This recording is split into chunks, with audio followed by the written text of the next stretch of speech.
In this week's 48 Flashback, we revisit 90 seconds that had Americans holding their breath and those here in Huntsville on the edge of their seats.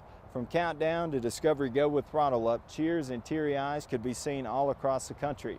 After 2.5 long years, we finally made it. We were back in space, as you'll see in this series of reports beginning Monday, September 26, 1988. It started without fanfare, with Discovery perched on its pad. With technicians throughout Kennedy Space Center manning their posts, the countdown began.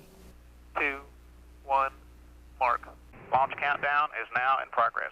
Finally, the clock running on STS-26, the first space shuttle launch since Challenger. Since we've just started, so far it's good. We're looking forward to doing this job, doing it right, and then launching on time. Set for Thursday morning, that despite some last-minute problems and equipment changes, the NASA test directors saying the shuttle components are now flight ready.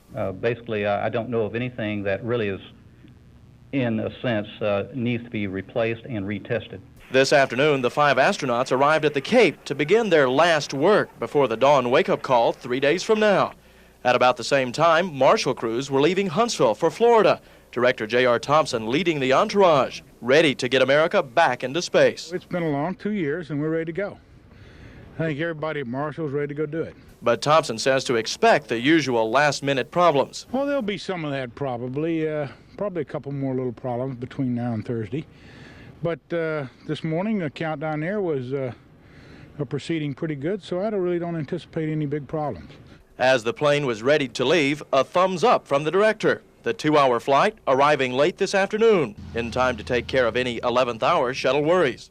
Those that must stay behind and keep things running here at Marshall are watching the events of this week just as eagerly. All eyes on the Cape and on Thursday, a launch date that's been pushed back time and time again, but one that's now finally almost here. At the Marshall Space Flight Center, Todd Terry, WAFF 48, the news at 5:30. Come Thursday, Dr. Jerry Patterson will have more than the critical O-rings on his mind. He'll be thinking about the whole machine with relief and apprehension. It'll be a tense moment for us, no doubt, you know, holding your breath for 2 minutes.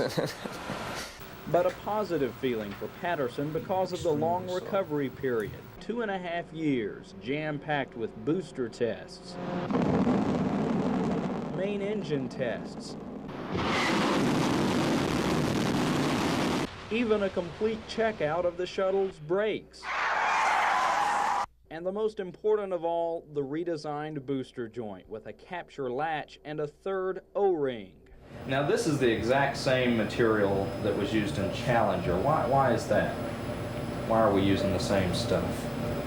Okay, we're using the same type of material because we've found through the testing and all of our verification work that this material has all of the desirable characteristics that we were looking for.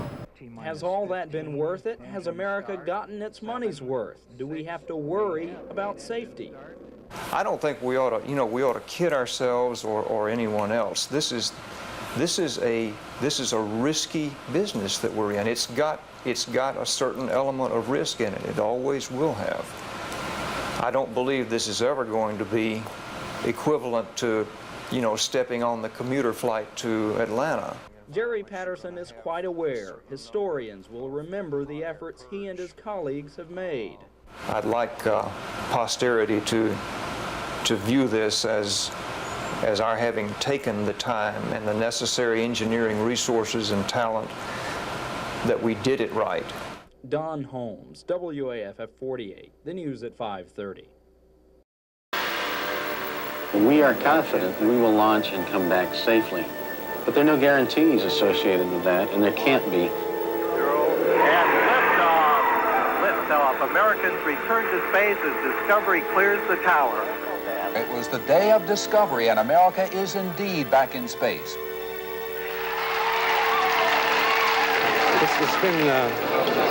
It's just tremendous.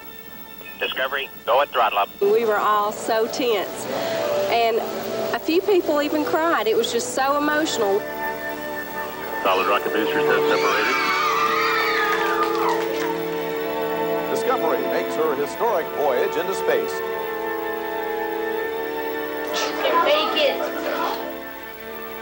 images and sounds that we will remember the rest of our lives, I think. Reports it looks smooth.